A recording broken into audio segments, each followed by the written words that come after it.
Hey everybody, welcome back to the channel. Going to be comparing the new and old versions of Ultimate Quik Wax today. Finally picked up the new version. They have it in Canada now. So yeah, you'll see here on the video showing the labels and some of the language they use on each bottle. It's very similar between the two.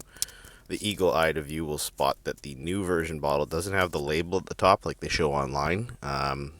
Was kind of concerned about that initially, but I googled the part number. It is the new version, and based on the performance I'm seeing, there is a difference between the two, so that is not a concern for me now. But overall, it's very similar in a lot of areas compared to the old version. You will see that the trigger and bottle is substantially been upgraded both in size and quality. It is a great trigger. The old one was never bad, but it was inconsistent. But the new one is much more consistent. So, yeah. But it's on the test panel here. This is the Fender that has good paint, so no swirls or not much swirls as far as a piece of paint that a panel that came out of a wrecker. But yeah, overall. Application between the two is very similar. They're both fairly slick after removal, and obviously they get a little bit slicker after curing for a little bit. But quality wise, in the finish, couldn't tell, as you'll see here, going back and forth between the two. Nothing super obvious. I did compare it as well on the trunk, and you'll see that in a minute. But here to the naked eye, going back and forth, you can't really notice anything except maybe some slight darkening, but it's not very apparent. So this is the test section for the long term. So each product spaced out on the spoiler, and application super easy. It didn't like a longer nap microfiber. Both of them preferred sort of that shorter nap, like your typical Costco one you see here. Those ones work pretty well. So just keep an eye on that. I've found that with a lot of spray products, they prefer shorter nap products, especially during the buff off, which is kind of confusing because I have a lot of long nap microfibers now that I find that don't work for many things besides specific products. But oh well. So yeah, as you can see between the two sides, nothing really to write home about. Overall, easy products to use, slick, easy to buff off, and they both smell great. And they kind of smell exactly the same, so that can be another concern when you're wondering if you got the new or the old version. They smell the same, so don't use smell as an indicator as to which is which. So I pulled up the tape between the two sections here. You'll see you can't really see any darkening on the paint itself, but if you look at the taillight there, there's the line where the tape sat, where the two products met the tape, and you can see the lines. It's pretty faint, but it is noticeable. So you could expect a bit of darkening, a bit of, I guess you would call it richness, because sometimes darkening doesn't actually make it glossier, but it still looks good. So you could expect definitely the paint to improve its visuals, and you'll see right here where my finger is, that's where the line is. So nothing drastic, but definitely better than what the initial quality of the paint there and the taillight there. So, but yeah, once you get to the paint, it's pretty hard to notice. It's slightly darker, but even in person I couldn't tell. It was very, very tough, and the video is going to be worse than that. So, but both products having a similar level of darkening, which shows that I think where they put some of the effort is in the protective and maybe the slickness. But I didn't notice a difference that much in slickness. I haven't been able to test for it. I need a flat panel that I can slide things down that other people use, so haven't been able to test that yet, but not a big deal. Here you'll see the test fender here where the tape line is. That second tape line, the bright yellow one, was a control area for no product, so it was wiped down with IPA after the products were applied. and you'll see when the water hits it, there is no product sitting there at all. But right here is the old or original Quik Wax, and it's beading up just fine. It's not BSD levels of beading, but it's good. And this is about 2 days, I believe, after application. So there, Meguiars Ultimate Quik Wax doesn't really have much of a cure time. You could probably get it wet right away, but play it safe, let it sit, and here you have the new version. So on this Fender, it was not that apparent in a difference in beading. It's a little bit better on the new side, and you'll see in other areas where the new side is quite a bit better when it comes to water behavior, initially at least. But right here on this Fender between the two, it was not super obvious. They look basically identical. But when we get to the next clip here, you'll see on the spoiler on the back of the car that there is a little advantage to the new version. So here's the old version. If you're wondering why there's some white residue in the water, I believe some amount of soap was somehow pumping through the water jet. This is all at my work, so I don't know exactly what's going on with it, but for the most part, it is just water. It's just for some reason showing a little bit of soapy residue, but doesn't affect the performance here. The products are still beating up as they would, and you can see that the old version here is looking fine. Even with a mist setting here, trying to get like the smallest beads possible, which is, mist is going to give you your best water look. It's pretty good.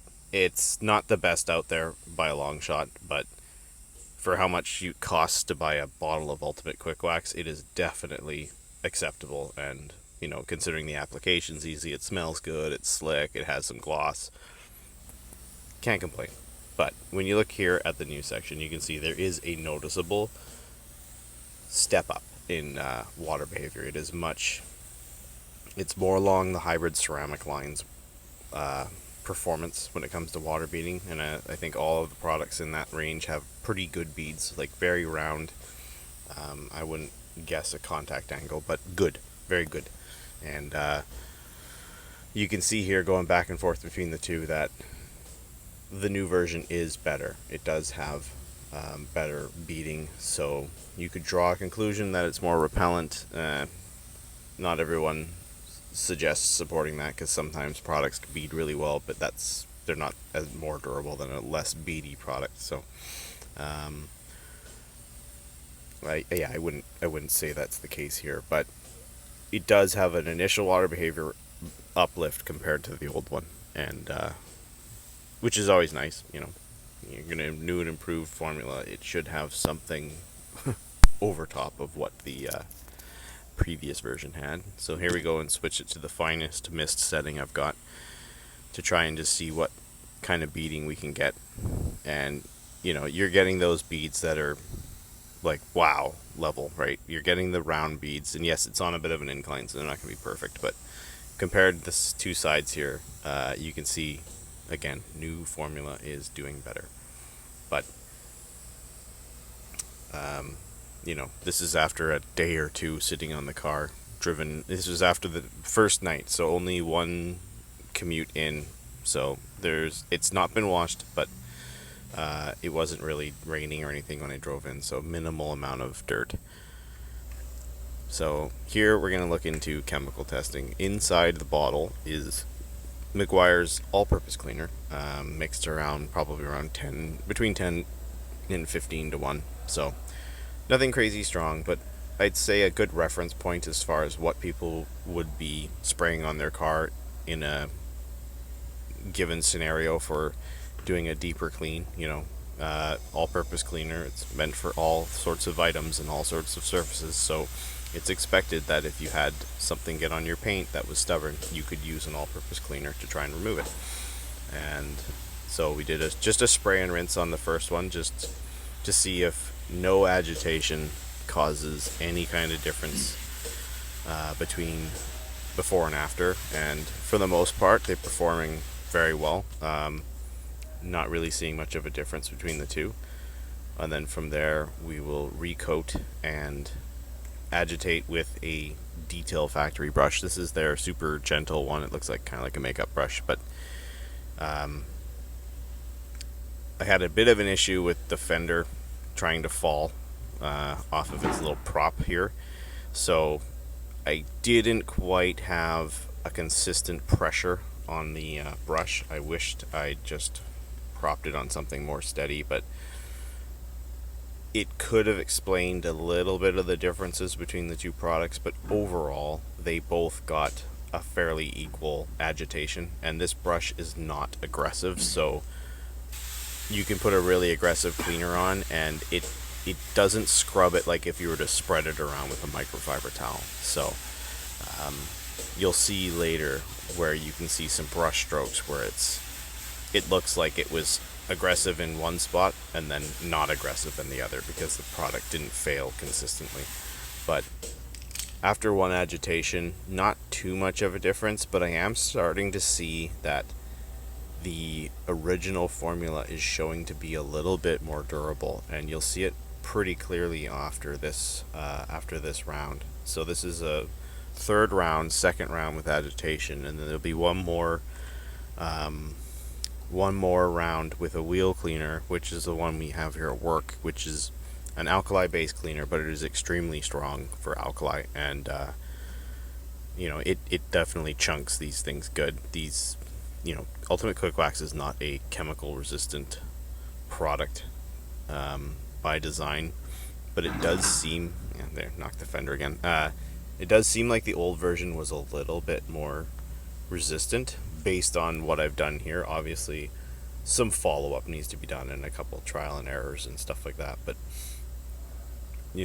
I don't expect these to last multiple rounds of all-purpose cleaner and last for a really aggressive wheel cleaner. I expect these to fail for that because of what they are. It's a quick spray wax product with okay beading and decent slickness and some gloss enhancing or darkening or whatever you want to call it.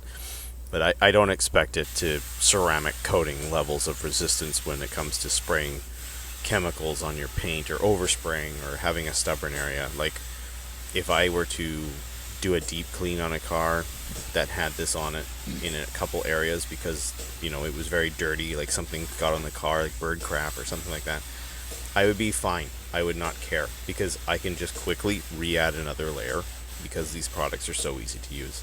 And that's something that I think a lot of people die on the hill over, is which one lasted the longest. But they're all a doodle to apply, so who cares? Get the one with the best price point of the beading, and understand that they're not really, besides a few products out there, they're not really supposed to last through that crap.